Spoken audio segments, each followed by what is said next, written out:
Eric, before we move on to a really epic primetime crisis, I mean, good lord, the number of TV shows we have to talk about this week, I want to mention one more Patreon thing and say that we have changed the $15 tier and brought it back to something it used to be.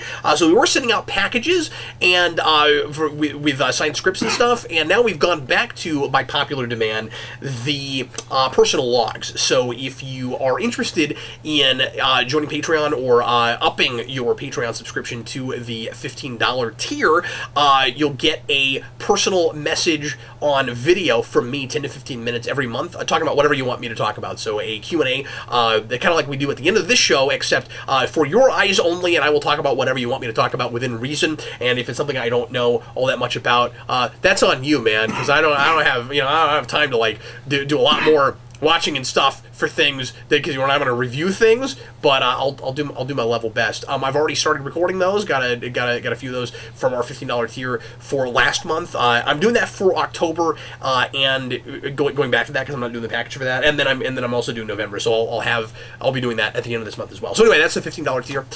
All right, we're going to talk about the couple of main shows we talked about last time because we have continued keeping up with them. We're also going to talk about some retro stuff, and I'm going to talk kind of briefly, because I don't have a ton to say about it, about the new X-Men show, The Gifted.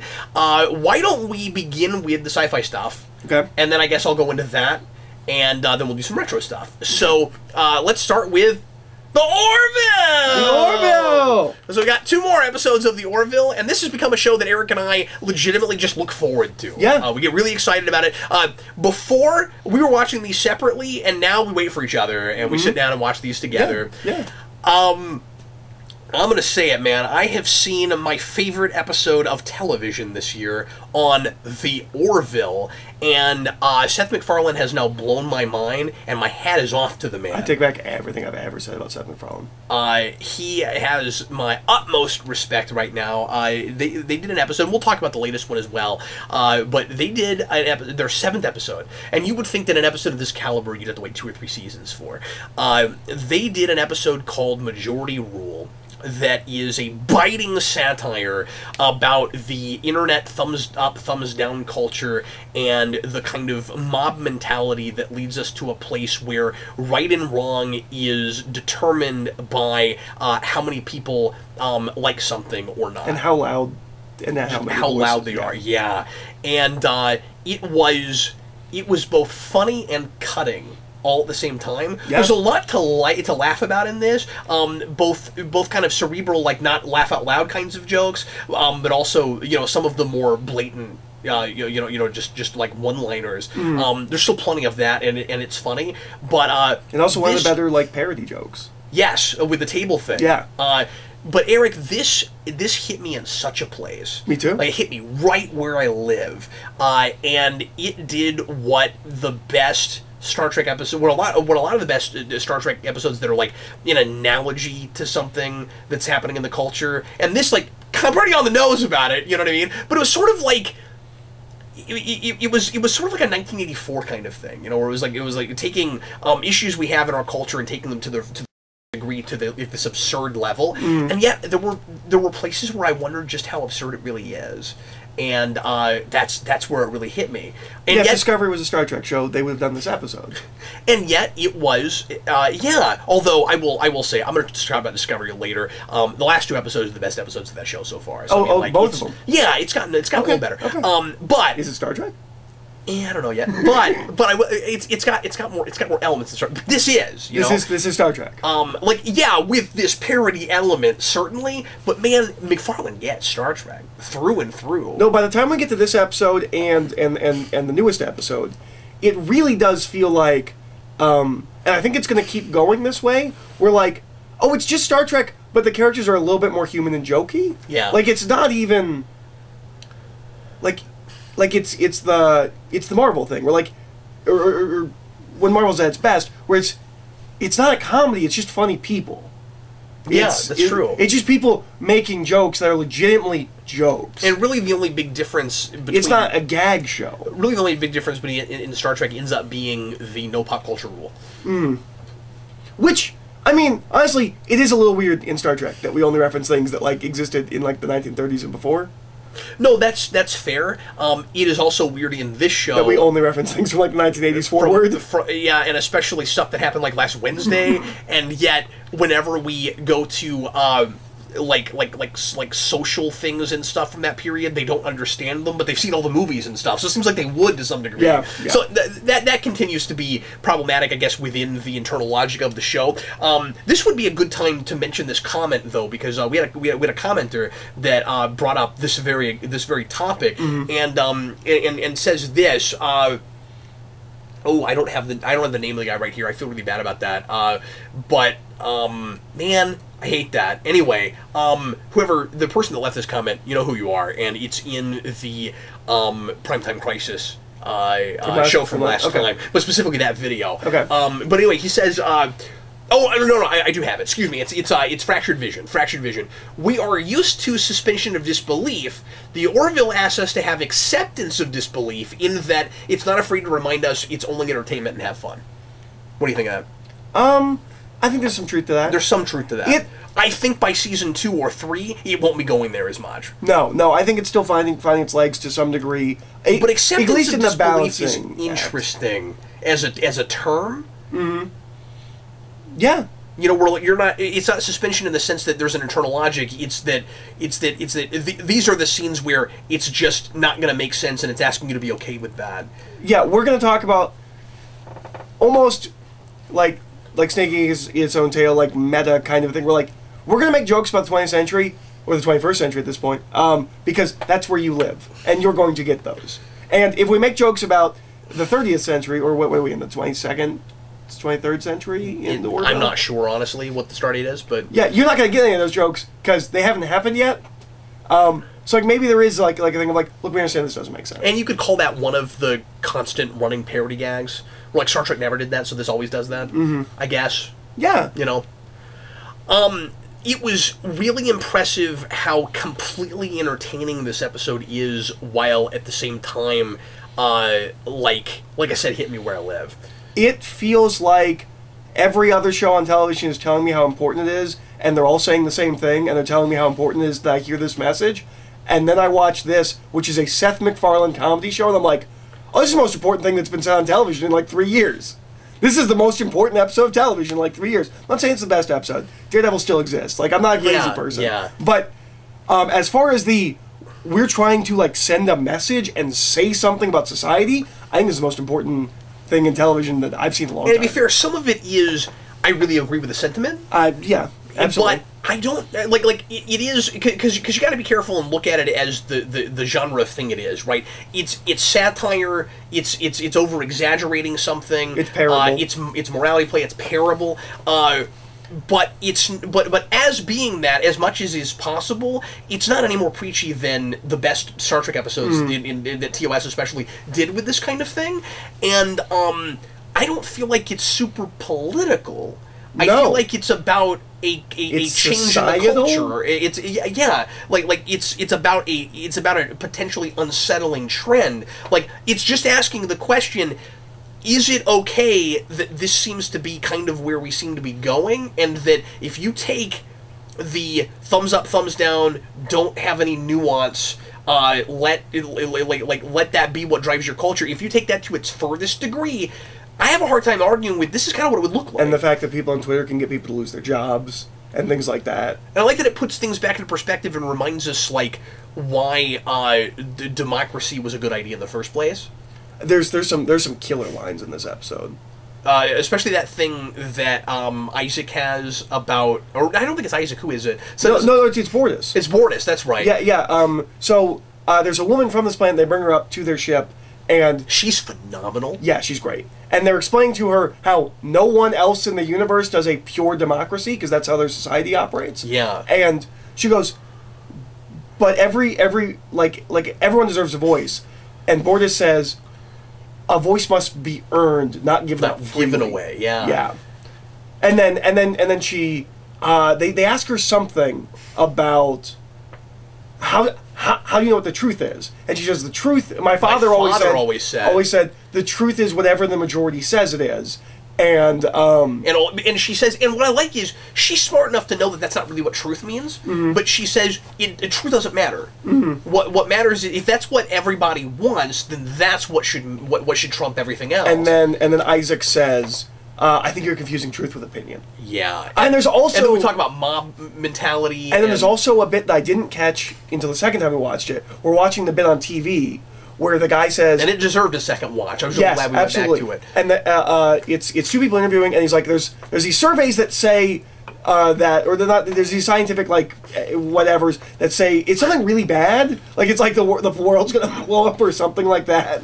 And he goes, yeah, but I have the facts. 75% of the population don't believe your results. Oh yeah, so that. I'm dealing with facts here, and I was like, oh man. And that's how Krypton happens. Yeah, that's exactly how Krypton happens. Anyways. I don't know, man. It's just like I said, it really spoke to me. And part of it was I was just really impressed with how well he captured this kind of Star Trek episode. And it's like all the stuff they're saying at the beginning about paralleling Earth cultures is really funny because we do that so much, especially in TOS. And this is their take on that. Is inspired, and I thought it was kind of enlightening, and I love that whole thing. Like I said, it's funny and it's thought-provoking all at the same time. I loved how they get the Navigator out of it at the end. How they keep him from being lobotomized. I thought was very clever. What if they try to corroborate any of this information? Yeah, they won't. Where they're like hacking into the Twitter feed. And it was essentially a Twitter feed. They're giving false information to emotionally manipulate the feed. Oh, he was a fat kid. Oh, he had a dog. He has a dog named Chuckles. I missed you while I was at the war. While I was at war. I'm so glad to be reunited with you. That's tugging at these heartstrings. That's tugging at these heartstrings. That, even at the beginning when I realized what the premise of this was going to be, I was like, oh, that's just brilliant. When we first see the badges, and they've got the whole thumbs up, thumbs down thing going on, like, I immediately knew, I had a sense of maybe where they were going and what they were going to be parroting, but I didn't realize that it was going to be, like tackling the idea of the purest form of democracy.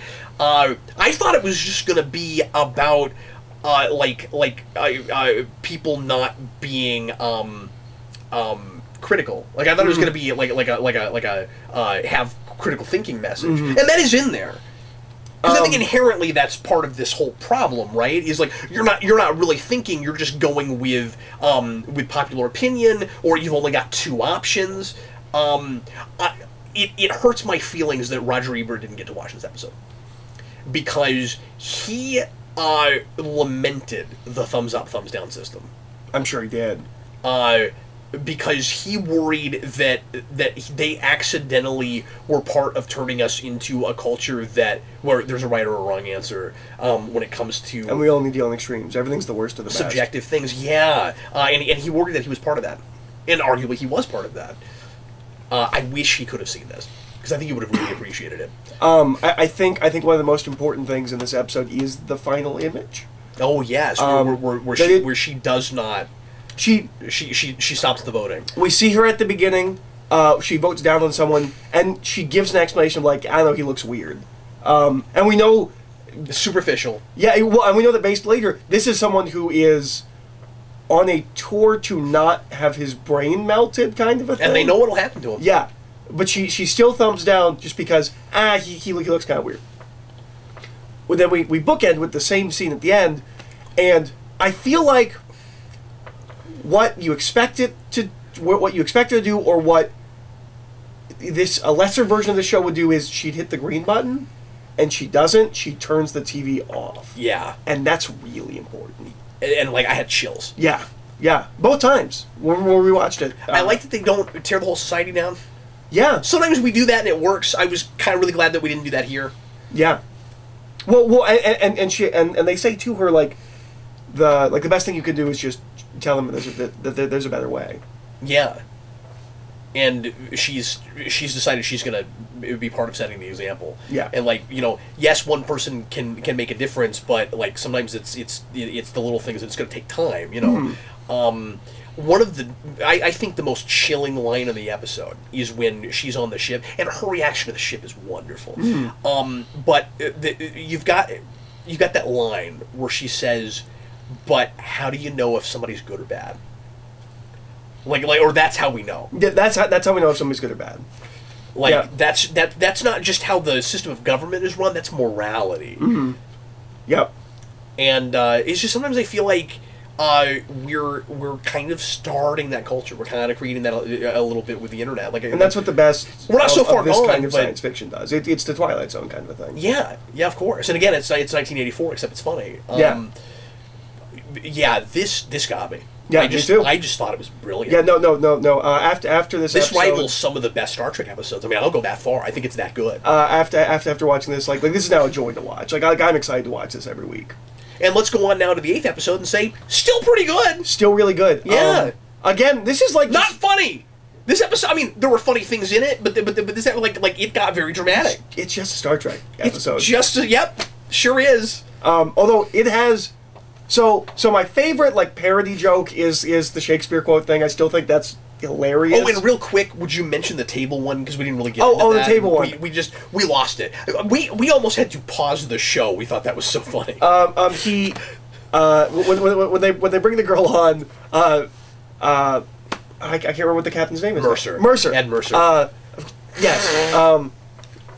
But Captain I'm so invested. I'm starting to know these characters' names. That's exciting. Yeah. Well, and you've been going back to the whole show with Sarah. Yeah, so that's helping too. It's reinforcing it. But Captain Mercer, like starts to talk and then stops for a second, turns to Bordis and is like, "Hey, side note. From now on, when we have like alien ambassadors, like somebody here, maybe some like chips and some pretzels. Yeah, some pretzels and some water, which is great.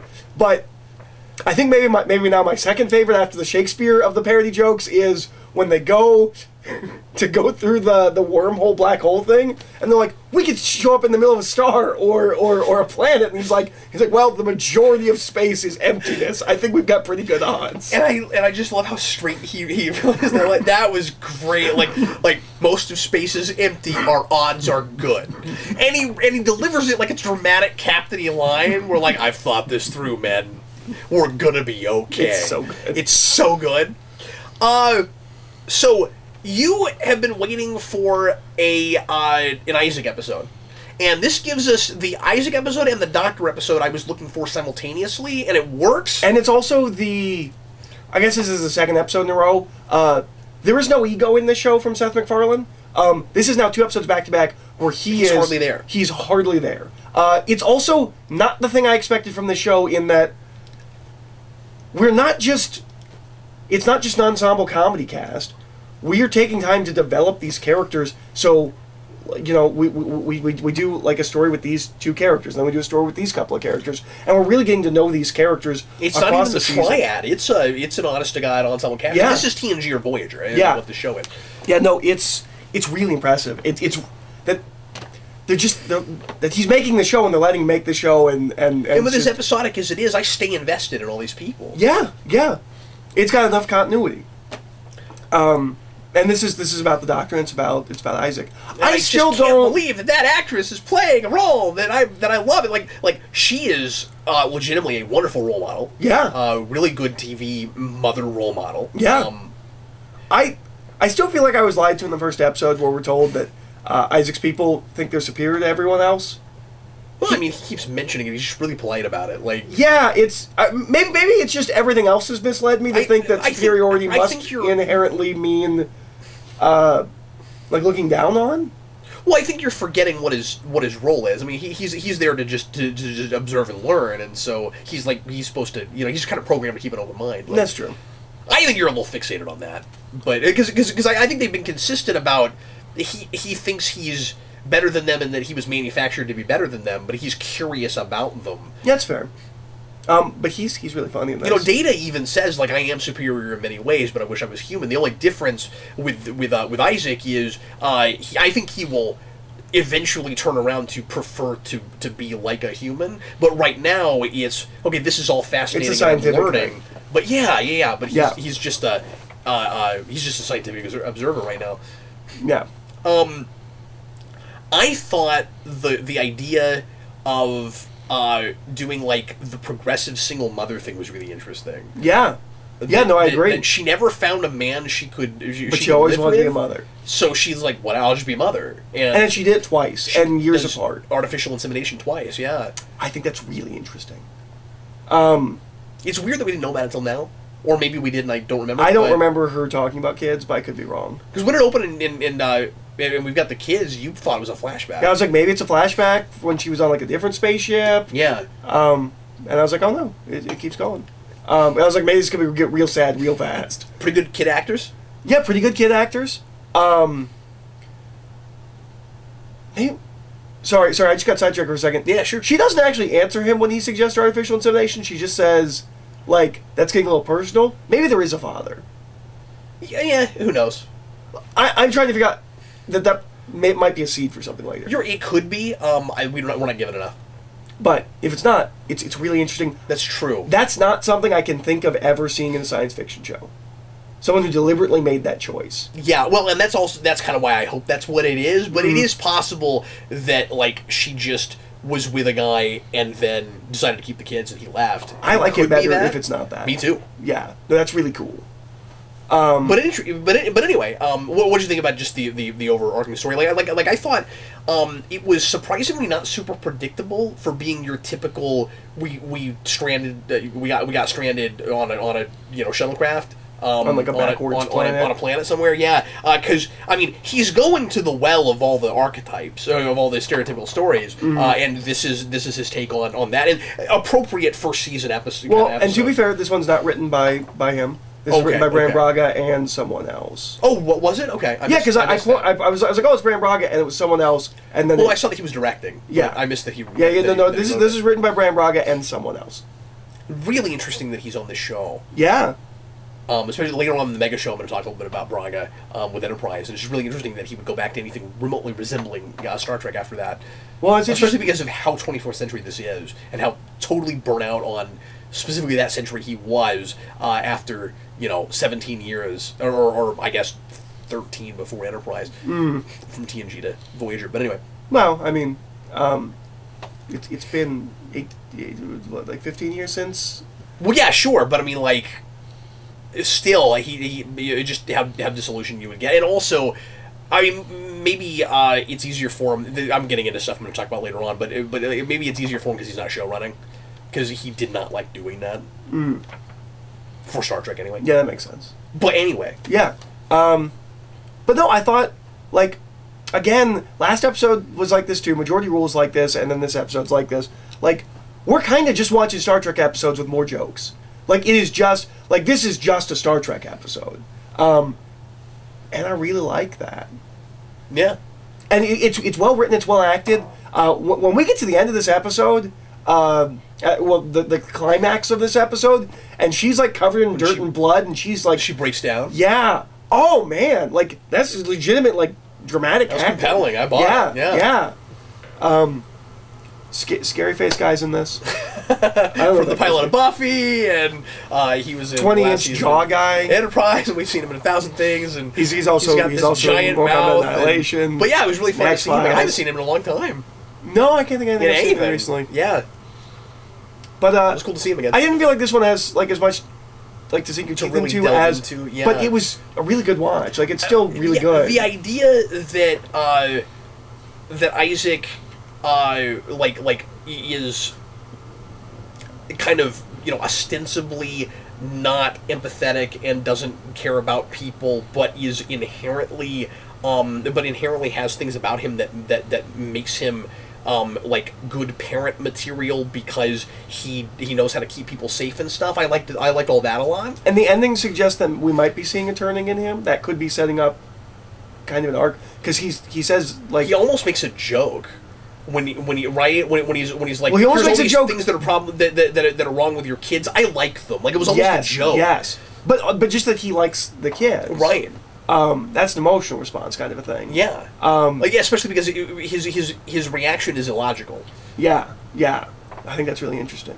He bonded with them. But also there's plenty of comedy mileage with him, as dry as it is. Like when he tells the story about how when he tells the story, he tells the story that ends with "and their mom might or might not be dead," because it just leads to the point they are at. But then, like, the Peter Rabbit thing was kind of touching, and I like how that paralleled her trying to escape, and like, maybe it's a bad idea to do that, and I don't know, they're thinking, like... No, they're doing some legitimate stuff here. I just love the show. Yeah, it's really good. And it got renewed. I'm so excited about that. I am also really excited. So, let me talk briefly about Discovery. Okay. The last episode of the fall, is going to drop next week. And we kind of end on a cliffhanger with this episode where we're going to have finally a real big showdown with the Klingons. So let me go to the previous episode for just a minute. And unlike the Orville, we have lengthy and weird episode titles. With Discovery, we keep talking about that. So the second Mud episode, which I think is probably remains the best episode of the season so far. This week wasn't bad either. Magic to make the sanest man go mad. They're just too long. They need to drop those. They're really pretentious sounding. I don't like them. But yeah, we've talked about this. So Mud comes back and they do the causality loop thing. They do the cause and effect thing. You haven't seen cause and effect yet, have you? Have you? No. With the causality loop and Frasier. You haven't seen that yet? Okay. Anyway, so I think you told me about it. So, real briefly, what happens is, it seems like Mud is one of those characters where you never know exactly what his real motivations are, and he acts like it's all about revenge, and then it has more to do with his running away from his wife Stella and her parents because of like money he owes and mistakes he's made and stuff. It's really weird that he's willing to kill so many people, and then at the end, they try to make it seem like he's redeemable, and they make him a joke again like he is in TOS. It gets real TOS-y at the end, but in order for us to feel like it's real heavy and weighty and scary earlier, he's played more like a homicidal madman, and I wasn't sure those really matched up real well. But this show does everything big! Anyway, I thought the premise for this was actually really kind of fun, which is and the most fun we've had in the show. I am a little bit concerned that this might be what will pass as a comedy episode for the show, but he shows up with this device that allows where the ship keeps blowing up, and he survives and keeps going back in time, and there's a causality loop, and he's able to use that to keep learning more and more about the spore drive, which he wants to try to steal, and he because this is kind of contrived and easy, but the science officer who is now linked to the spore drive, and that's how they're able to keep that going. They figured out how to connect him to it, and because they can't use the monster thing anymore. The episode after that, it looks like that's going to start breaking down, and he's starting to get kind of dementia and stuff. But anyway, he because something he's connected to the spore drive, so he is immune to the effects of the causality loop, and he remembers every loop somehow or other, because you have to have the guy that has that, right? It's kind of how Voyager would do it, I think. But anyway, so that's high compliment.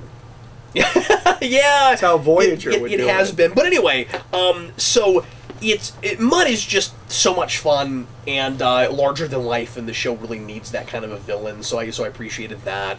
Some of the stuff Lorca does makes him feel more like a real person, like he cares about his crew and stuff. And both of these episodes together, it's starting to feel more like actual Star Trek, and it's starting to remember what the Prime Directive is, and that Starfleet actually gives a crap about people, and we get a lot more of that in the 8th episode. But I like where we're left at the end with the Mud thing, but like I said, I just feel like it kind of goes too far, and that he's evil, and like he's so homicidal, and also they try to make that kind of a relationship episode where Michael Burnham is starting to develop feelings for the guy who is in the Klingon holding cell with Lorca from the previous episode, and I think some of that is kind of tacked on a little easy. They do a really modern, like, rave kind of party, which just I feel weird about in Star Trek, but that's the kind of stuff the show is doing. It's like The Matrix.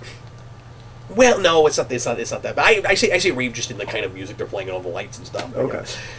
Anyway, so yeah, I mean, I'm still not loving it, but and I don't even want to say I'm really on board, but I don't know. I'm enjoying it more, I guess. Like, it still doesn't feel like Star Trek, but I'm enjoying it more. That's great. It's up to the mid-season break to make the show at all. And it's weird because it's still doing, it's still being very episodic, but building enough episode to episode where it's trying to dupe you into thinking that it's more of an ongoing story than it really has been.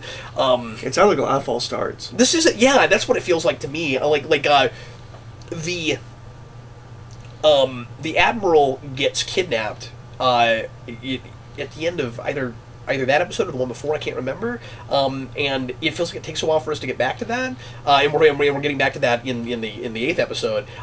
They find this, and like, this is cool because it feels very TOS. They find this planet where there are these kind of like wispy energy-like creatures that turn out to actually be part of the planet. They're trying to decide if they're sentient or not, and they have this big, like, transmitter thing that Lorca is hoping to use in order to detect the Klingon ships when they're cloaked, because they cannot figure out the cloaking device, and we're still acting like that is the most advanced technology ever with some of the stuff that's on our ship, but I still can't get my mind around that whole thing.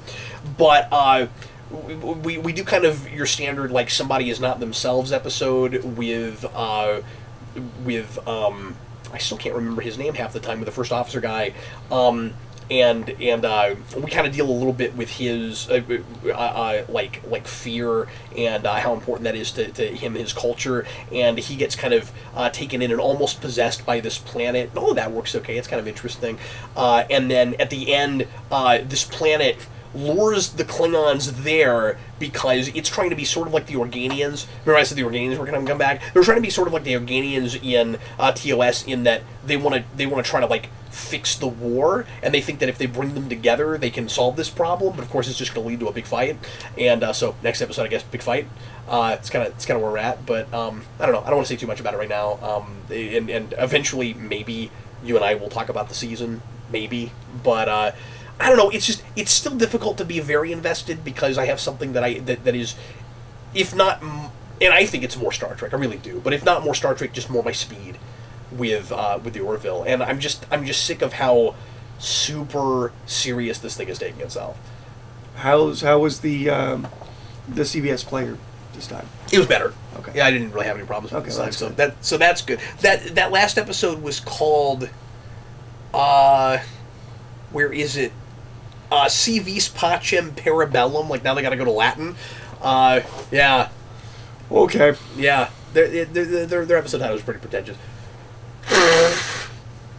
But not unwatchable. More Star Trek-like. It's still weird because because it just can't happen in any continuity that I'm familiar with. So that also makes it difficult to be very invested about. But I don't know. It was more fun. Okay, let's talk about... Let's go ahead and go to Power Rangers so that you and I are both talking about something, okay. and then I'll go back to the Gifted, which, again, I don't have a ton to say about, so I'll talk about that real briefly. But yeah, Eric and I was going to talk about this last show, and it's funny, because if you go back to that last show, you'll hear me say, we're going to do Power Rangers, and then you'll hear me later on say, we're going to do Power Rangers. We never get to Power Rangers. Power Rangers Ninja Steel finally dropped on Netflix, the first season, or the first half of the first season, I'm not sure. It's like 8 episodes, isn't it? Okay. I honestly didn't look at the episode count, so I'm not sure. Well, that's what they did with Dino Charge. I think they did like 4, then they were to 8, and then they did they just released it. So the season's not over, but they're doing us the favor of giving us some yeah, of it, which is really cool. Yeah. So I watched it, and then Eric finally caught up to where I'm at, and we're both at like episode 4. Yeah. And I gotta say, this is the most fun, and I think the most original Power Rangers show since the Disney era. This is the show that everyone sold me Dino Charge was. Because, like, Dino Charge is fine. I got bored with it real quick. It's leaps and bounds better than the first two outings. Megaforce and Samurai. And yes. Yeah. But, like, I think the reaction to Dino Charge was very much in comparison to the previous two shows. Yeah. This is legitimately, like, a really good Power Rangers show. It's really fun. It's really clever. The Blue Ranger's a magician, and he's my favorite because he's a magician. I mean, opening credits came up. I was like, he's a magician? You're like, yeah. I was like, he's my favorite. I think right now the Pink Ranger's my favorite. I think she's super cool. Yeah, she is super cool. She makes her own hoverboard. I thought we were in the future at one point because like she's got a hoverboard and people don't seem that surprised by hoverboards. No, everyone has hoverboard. Like it's a thing. I don't know. We don't see any other ones. She just. But they talk about like it's a thing that exists. That was the sense I got, but I wasn't totally sure about it. But they never come back. One thing that's strange about the show is that it's got it's ninja. It has that idea there, sort of, but the bigger theme of the show seems to be like mechanics and fixing things. Yeah. But I guess steel. I guess that's what that is. So it's ninja steel. So it's both of those things. I like that ninja steel is a physical object, and that's pretty cool. Yeah. That there is a ninja steel. Yeah. As weird as it is. That's bizarre. It's really strange. This feels like this feels like it's legitimately could have been part of the Disney era. Yeah, that's how I felt about it. The first couple episodes of one of their better shows. I really like, as much as it ultimately doesn't really make sense, I really like the reality show concept. The idea initially is that they have all these monsters that fight that compete for the chance to put their hands in the ninja steel and take out one of the power stars, which would give them the powers of a Power Ranger. And by the way, we should mention, this is a world where nobody's heard of Power Rangers before, which irks me, but whatever. I can live with it within its own show, I guess. There's other things that should irk me. They also come up with the name Megazord. Yeah, that's annoying. It's like, oh, well, it's a Megazord. No, it's just a Megazord. Don't do that. I didn't like it. I didn't like it in the new movie. What if we compare Zords together like a Megazord? Like a Mamazord. No, a Megazord.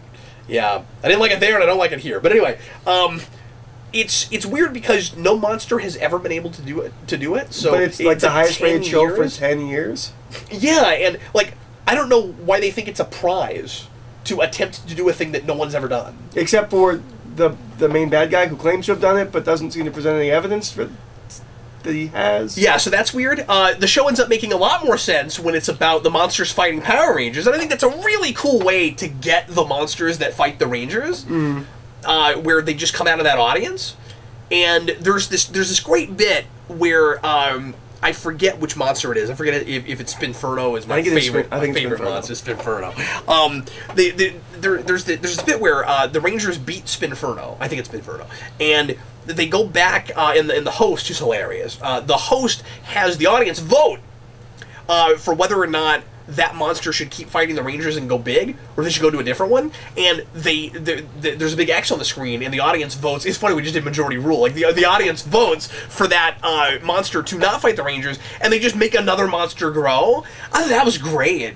I have a question if something's just kind of Power Rangers simplistic, or if we will get to it. And there are 3 buttons on that panel, on that console he presses, and he only ever presses the blue one, like the one on the far side. Oh. I want to know if those 2 other buttons do something.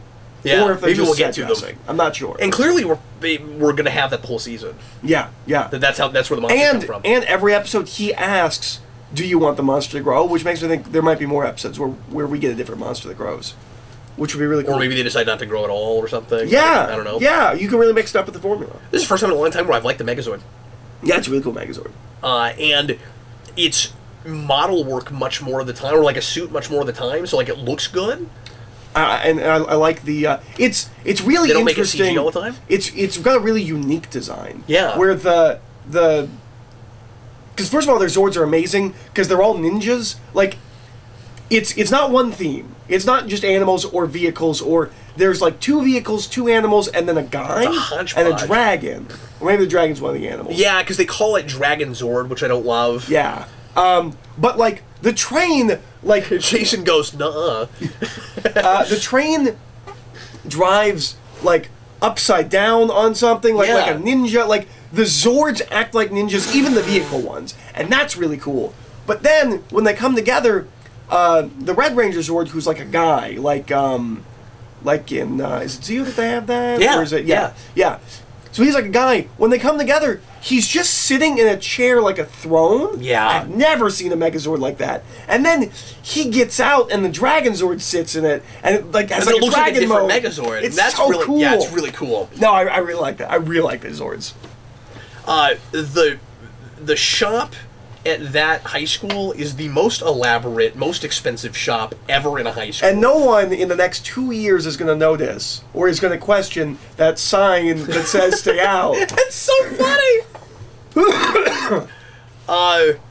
But yeah, I'm really enjoying it. I am too. It's really a lot of fun. It's really fun. It's pretty inventive for Power Rangers, and it's doing some stuff I've never seen Power Rangers do before. It feels like maybe the Neo Saban era is finally hitting its stride. Yeah. I hope so. Yeah. Or maybe they just had really good stuff to work with, so it inspired them. Because I think you have seasons where even if the same people are working on it, they're just not inspired. They don't like what they're stuck with. But I looked into the Sentai, and it's all ninja stuff. Yeah. So we invented all of this stuff. Sure, but maybe they just liked what a lot of things looked like and stuff. That might be true. They could work with that Megazord. It's a cool Megazord, and that kind of thing. The suits are good. Yeah, the suits are good. I don't know if I like the show so much that I would buy a lot of merch from it. You know, like Dino Thunder, I felt I need to buy some stuff from. Like, I don't know about this, but we'll see how we feel about the show. You know, I guess halfway through the season before if it I comes was into Super if I Steel. was Jason, I would want. Can we not do? Or can we have a story reason why suddenly it's Super Steel? And I also think it's kind of interesting that the Red Ranger is raised by the bad guys for 10 years. Yeah, I really like that idea. Yeah, and the robot doesn't have an annoying voice. That's unusual. Yeah, and the shapeshifter guy is kind of fun. Yeah. That's a good cast. Yes, it's a really good cast. But if I were Jason, I think I would want the Morpher from the show. Yeah. And that guitar blaster, I can't wait till that shows up. Have you seen that? Yeah, we found it together. I couldn't remember if I was with you, yeah. because I've seen it a couple times now. Yeah. But yeah, there's a thing. It's a guitar and it's a blaster. And I'm like, what is that? Like, I can't wait to get to that. And I like. They haven't done motorcycles yet. I like that was surprising. That their morphers and their weapons and all of this seems to be built around Beyblades. But Beyblades that don't ever launch. They're just spinning tops. Their morphers a spinning top. They're like they put spinning tops into their weapons and they spin like they never launch out, but I still feel like you would not want your morpher to also be a weapon. Seems like a really bad idea, right? I like it just as it's like aesthetically it's cool. But it seems like you would be a lot more likely to get your powers messed up. That's true, but was it like 774 series in? Like, we can do that once. Sure, but if that ever becomes a plot point, they're idiots. Like, if they ever... Well, they didn't choose it. They're not the designer, whoever designed it. The ancient mystic ninjas whatever. from thousands of years ago. Yeah, but his dad was the best one. Yeah, his dad was the best ninja. He was the best ninja. This has one of my favorite lines of Power Ranger thing now. With again, I think it's Spinferno. It is Spinferno. Yeah, Spinferno's the best, and he's say hello to the ground. It was the delivery; you had to be there, but it was really weird. Say hello to the ground, and nothing prompts it. That's not building off of something someone else says. He just says it. He just says it. It's very fun. It's very entertaining. Okay, I'm not real into the villains yet. They're still a little bit generic. Some of the monsters have been fun, but like the main villain guy, he's just a standard kind of bad guy. Okay, so The Gifted. It's X-Men that's kind of dry and without a lot of fun. Is my thing with it. It takes itself pretty seriously. It's not. I mean, like, how do I explain this? Part of my issue with the show, I don't dislike it yet.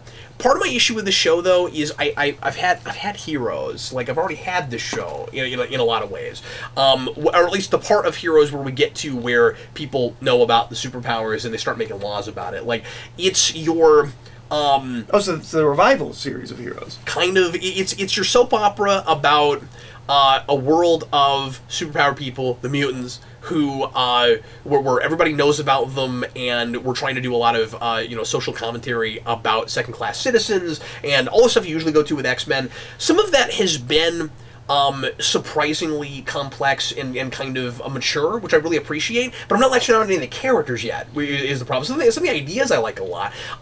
There's a doctor, or there's a line where somebody talks about how the mutants have like the worst of all pre-existing conditions. I really like that idea. That like there are doctors that just won't treat them because they've got superpowers, and there's this huge liability with that. There's a lot of talk about the kind of tiptoeing around, you know, this kind of political correctness thing with the mutants, where it's not bad to be a mutant, it's not illegal to be a mutant until something happens, even if it's out of your control, and then suddenly it's like you don't have any rights. And a lot of that stuff I feel like is maybe kind of like how it would go and what it would be like, you know. And obviously, it's always X-Men has always been a metaphor for the civil rights movement. But I like that we're treating it like we treated black people in this country just before the civil rights movement, where it's like it's not illegal to be black, but don't be around where we don't want you, you know. And we do that with the mutants in this. I think they do a fairly good job of making it as clear as they can how this fits in with X-Men, except there's no way to know how it fits in any particular continuity, because the continuities are so messed up anyway already in the movies, right? This can't be Deadpool's world, because I don't feel like Deadpool's world looks like this. I don't feel like or maybe he's just not dealing with the mutant rules, so they're not affecting him. I don't know. But like, I don't feel like there's a mutant underground in Deadpool's world. I don't get that sense. Maybe there is. I don't know.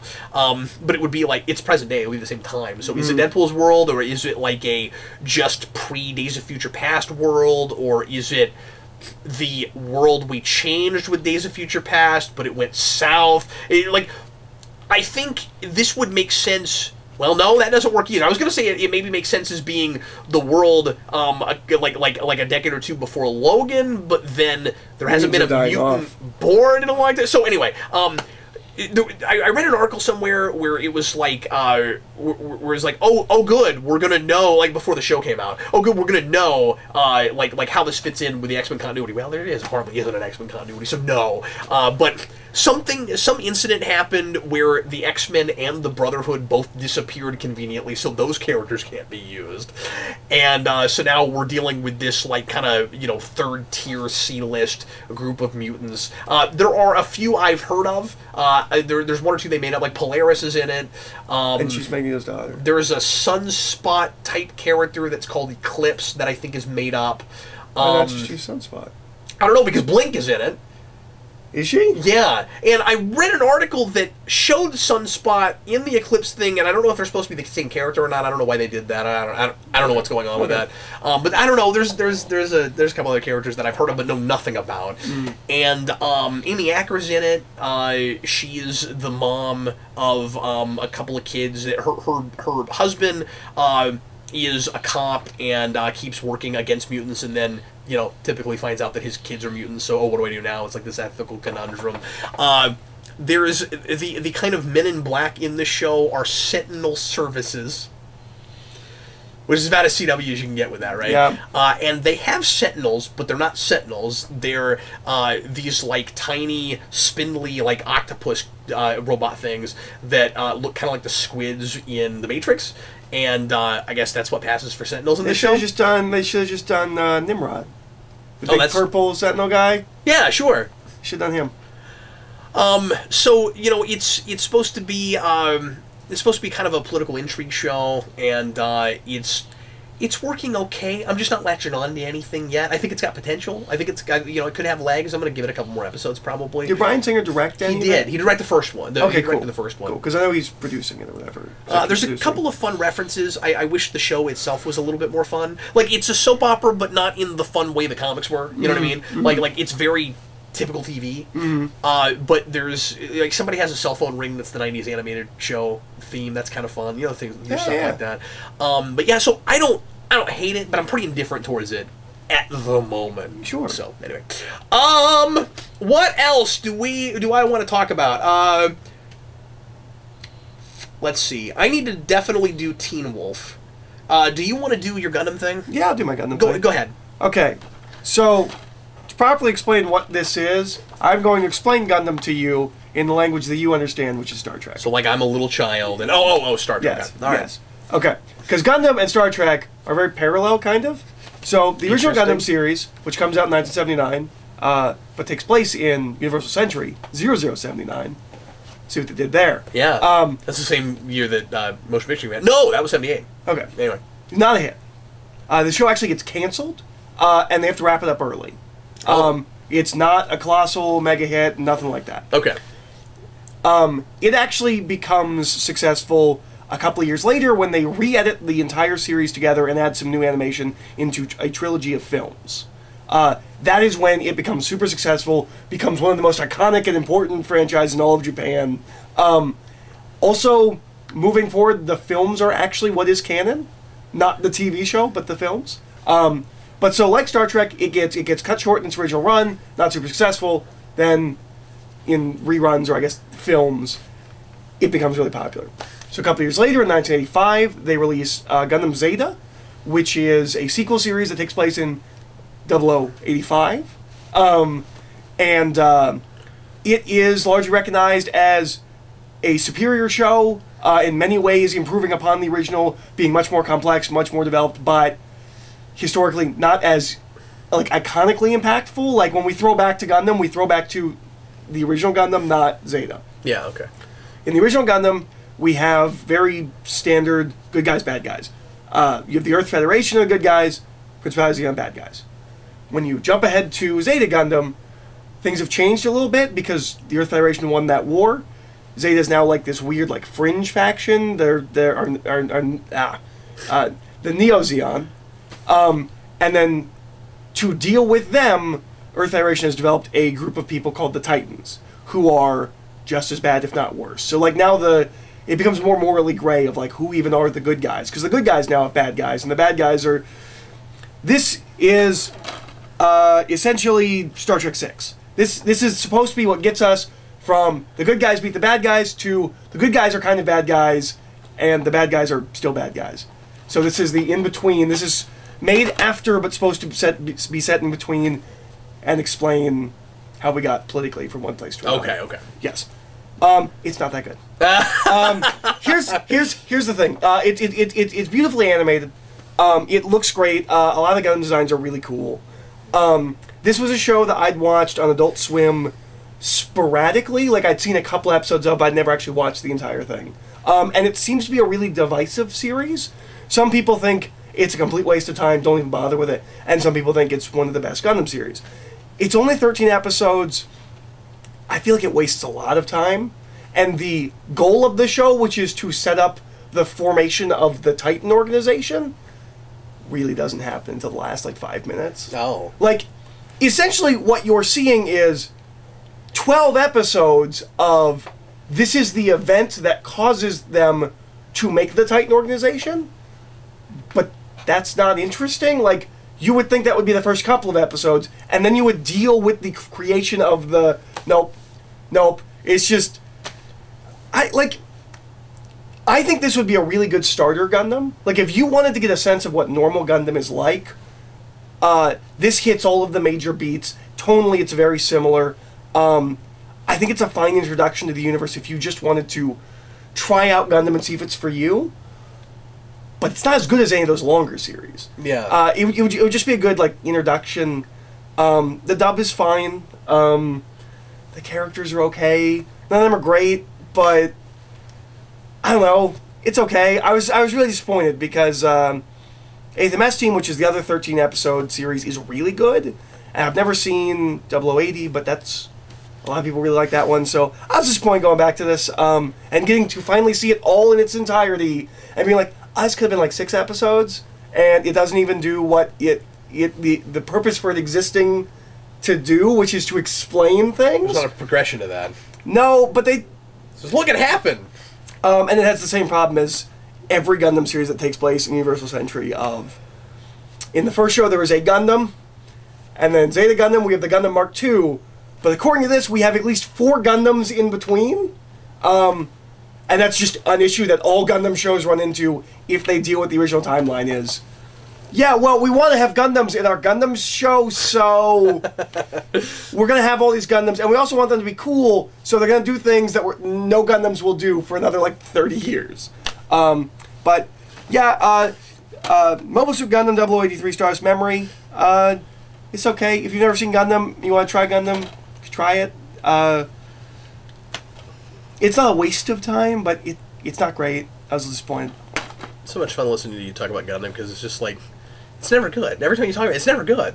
Well, no, there is good Gundam, and eventually you haven't talked about any of the good stuff. No, I just talked about Gundam Wing, and I talked about that. Both of these are childhood, or things that I watched in childhood and have gone back to. But I also just remember in private conversations, you bring up Gundam, and it's never good. Like, anytime you ever talked about it to me, it's never good. Yeah, it's more fun to talk about that stuff. Oh, okay. That's fair. But there is good the original Gundam, Zeta Gundam, 00. These are all good. These are all good Gundams. G Gundam's hilarious. There's a windmill Gundam. That needs to be in a Megazord, dude. That's the windmill. Because the windmills. Because G Gundam, every country has their own representative Gundam, and it's the most stereotypical thing. And for some reason, the Netherlands gets a windmill Gundam. I'm just imagining the Don Quixote Zord. Okay.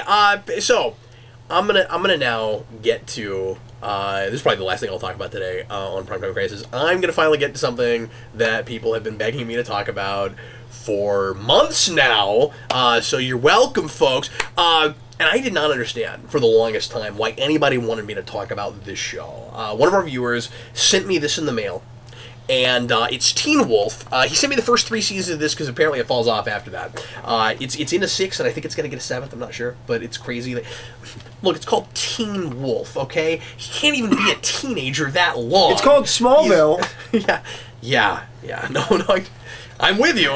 There are parallels. That's, I think, has a lot to do with why people want me to do. Nice segue with why people want me to talk about the show.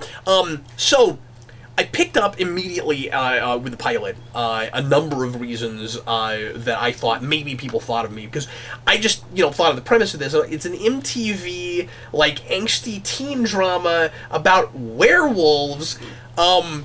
What about this screams you? Don't like teen angsty dramas. Sick of those with Smallville. Don't like werewolves. Of all the monsters, it's the one I'm least interested in. Maybe people don't know this about me, but it was like more so than even mummies. You're more interested in the mummy than the werewolf. I've seen the Teen Wolf film maybe one time. It was years ago. I don't even remember it. I've never mentioned it on camera. It's written by Jeff Loeb. What would possess someone to send me this? And then I watched it. Okay, it's a number of things. One is it is Smallville in a lot of ways.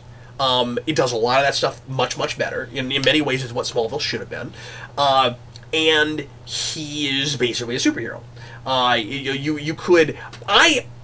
This felt so much like a superhero thing to me at the beginning, less so as I'm going through it, that I considered not even talking about it in this format and doing a rewind on it, because I could have seen doing that. Let me mention that I'm not finished with this yet. I've watched the first 5 episodes. I promised I would talk about it this show, so and we said like I'll talk about where I am so far, and I'll keep coming back to this as I'm watching more of it. So far, yeah, I get it. I get why. I get why people thought I might like this show and why they wanted to hear me talk about it. And thank you very much, the guy who sent this. I'm not going to mention his name because I don't know if he wants his name mentioned. But anyway, but also folks that have been begging me to watch this. I get now why you were interested in seeing me talk about it. But also, pretty good, pretty darn good. I'm really enjoying this actually. What's that? Love, Be Afraid? Yeah, I know. It's weird because this does not look like a thing I would like. But okay, so here's the thing. It's very self-aware. It's Buffy in all the right ways. Okay. And it nails a lot of the characterizations and interpersonal relationships. Scott, the main guy who turns into a werewolf, has a best friend that they have a lot of great banter, and they're you buy them as real friends. Like you buy these guys as like they will keep in touch when they're in their 70s. Like you really see that. I see the genesis of who these people might be when they're adults because I buy them so much as teenagers. And what I mean is they make stupid mistakes and they learn from them, and there are consequences for those things, and they're dumb kids who do dumb things, but at least you know, the good guys, their hearts are in the right place, and they're trying to be good, responsible people, but they don't really know how to do that. And you know, there's hormones and there's everything you have with teen dramas. But like, you always like angst, the teen angst more than I do. I don't like it. I get it here, and even like. The not so good people, especially the guy who's played by Red Arrow from Arrow, like he seems extremely obsessed with like people liking him and like impressing his girlfriend and like kind of being a bully and keeping Scott down. And the episode I just watched, the 5th episode, they do. I don't think I've ever seen this in a show like this, or maybe I have. But they do a parent-teacher conference episode, and you have the teachers kind of breaking down everything that's good and bad about these teenagers and where they are in their lives right now. And it makes me all of a sudden totally buy what I thought was this really stereotypical kid, and like he's this overachiever that is like pushing himself too far. And I don't want to get into it too far, but like I totally get why he's a jerk face to everybody all of a sudden. I think I'll probably start really liking him. You know, it's like what they attempted to do with Whitney Foreman toward the end of season 1 Smallville, but it was a little too late. Like with this guy, I've only been with him for 5 episodes, and I'm supposed to not like him, and I'm starting to kind of appreciate him. He's becoming sympathetic. But the best thing about it is the werewolf mythology. It has the reverence for werewolves that Buffy has for vampires. Like, and also, I think its rules are a little more consistent. You and I keep talking about how the mythology in that show is kind of all over the place. This starts establishing rules, and it makes it all a mystery. So Scott doesn't have a watcher. You know, he doesn't have a guy to help him through all this, really. And there's a mysterious angel. His dad's not a werewolf? No. But there's a. I don't think so. But there's in the movie, his dad's a werewolf, and it's like a genetic thing. No, he gets bitten. Oh, okay. But the guy who kind of helps him out, that ends up being sort of a reluctant mentor, is the character played by the guy who plays Superman and Supergirl, finally. And he's great in this. He's kind of an Angel-like character.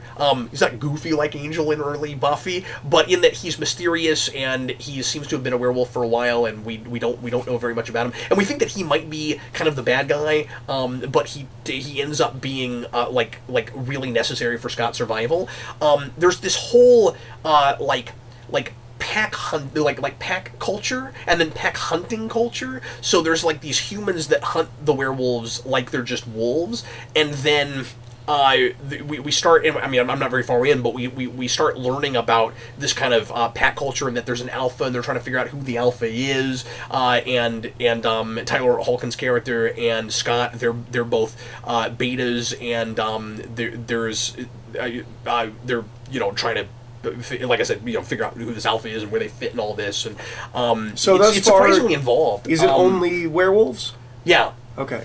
I mean, you should know if we get to a point where we do other monsters. I mean, I would figure they will, just because it goes on for so long. Yeah, like you'd think you'd get to. But I also think it was lame if they only had vampires.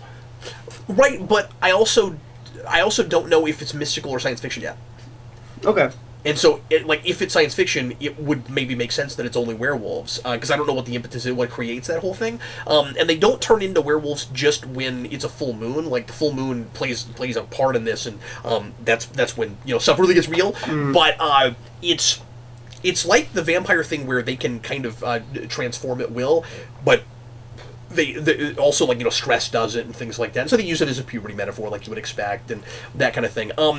My second favorite thing about this is the love interest so far. Allison is amazing. It's one of those. She's everything I wish Lana was, and it's one of those characters where I'm more sympathetic towards Scott, because I feel like I'm falling in love with his girlfriend at the same time he is. Like, she's awesome, and that actress is I think quite brilliant.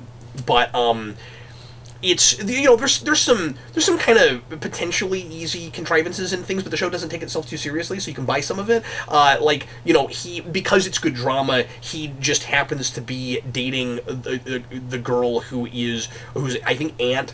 She's related to one of these wolf hunters, and her dad is I think a cop. And they're into gun culture and stuff, and she's really good at shooting crossbows, which plays is kind of funny. but yeah, like I'm interested in it.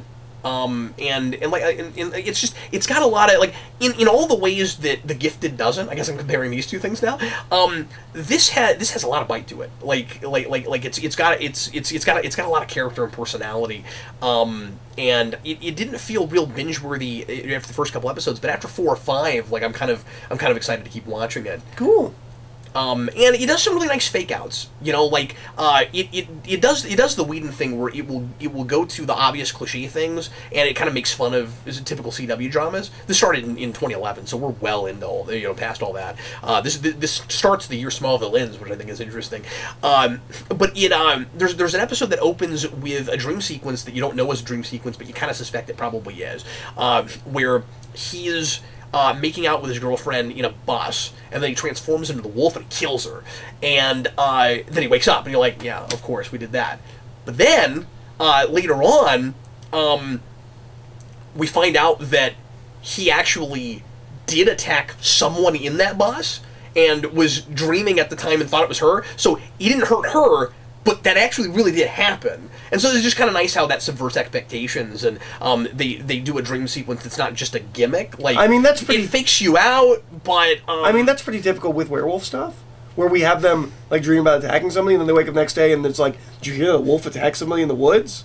No, and I know we do that kind of thing a lot, but I just appreciated the fact that the dream sequence mattered. Mm-hmm. Because very often a thing like this, it doesn't. I mean, my standards for this sort of thing are very low, yeah, clearly. The writing's pretty good. Now, I will say, as much as I really like Allison, I am afraid that that the show might be making her almost too likable, in that, like, or like almost, like, because part of the reason I like her, of course, is because she's reasonable. Like, Scott will make mistakes, or, you know, he won't show up to dates and things, and she doesn't just immediately lose her mind. But I think she might be too patient.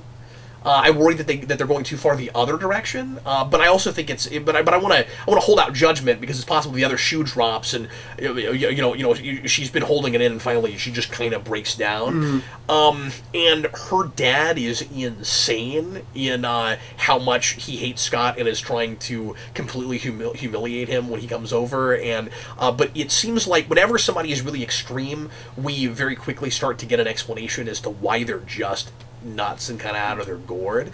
They also go out of their way to try to be as not typical as possible. So Scott plays the big sport at his school, but it's not football, it's lacrosse. So, you know, we got to have a lacrosse show now. But I mean, that's kind of fun, because I've never seen that done, really. And like superpowered, supernatural lacrosse was kind of fun to see. You know, he does a backflip with his, So, stick thing. Everything you've told me is that this doesn't need to be called Teen Wolf. It can be called anything. Yeah, I kind of feel that way about it. Because he plays in Teen Wolf movie. He plays basketball. Yeah. And he plays it as the wolf. Like, it really seems like this could have been called anything. Yeah, but I mean, there's not like a real complex mythology in Teen Wolf. Like, no, I just don't know why. Like, because you're nothing like that. Why do you? And that's not even. You could make. Why do you need the brand recognition? I know it came from a totally different place, and there's a totally different reason for this, but you could make the exact same case about the Buffy movie to the Buffy TV show. It is kind of interesting the way in which this is making that like a comedy movie more serious, but it's still to some degree a comedy. It's not as much of a comedy as Buffy is. It's more subtle about its comedy, but it is very tongue in cheek, while it's almost kind of pretending to take itself insanely seriously. Like, I like the ways in which it's dark and serious, and it's certainly, like, not for children. But do you know if Michael J. Fox ever shows up? Because that would be wonderful. I doubt it very seriously. I don't know, but anyway, it's interesting that the actress that plays Allison in this is Falcone's daughter in Gotham, and that makes me kind of more interested in her just to look closer at it, because I hadn't watched much of this when we watched those, and we're going to try to do that next show, probably the next few episodes, because I think the 4 will have dropped by then. Yeah. But I didn't even notice who that was, and I mean, she's a little older now, so. Well, yeah, because this is, what did you say, this is 2011, so 6 years ago, yeah. But anyway, so yeah, so far I'm digging on this, and I will keep talking about it. I know I'm not doing a real complex discussion or analysis on it right now, but I will keep checking in with it, and I'll talk about maybe more specific story and plot stuff next time. Cool. But anyway, I think that's going to be it for Primetime Crisis. We covered a lot of shows, and we can maybe talk some TNG next time. Yeah, we were going to talk about Darmok and stuff. Maybe we'll do that next time. I mean, I don't have a lot to say. I mean, especially with Ensign Rogue, because that was like if the Bajoran never came back, I'd be like, okay. Yeah, no, absolutely. But I mean, Darmok's a fun episode. Darmok is a good episode. But anyway, thanks a lot for watching, folks that are just watching Crisis, and we sure appreciate you. Like I said, next time we're gonna get to Gotham, and I don't know what other new shows we'll do. If there's more Orville, we'll go back to the Orville. And that video is so weird now. Yeah, I don't even like video. that it's there because I have such a different. It's the best show I'm watching right now.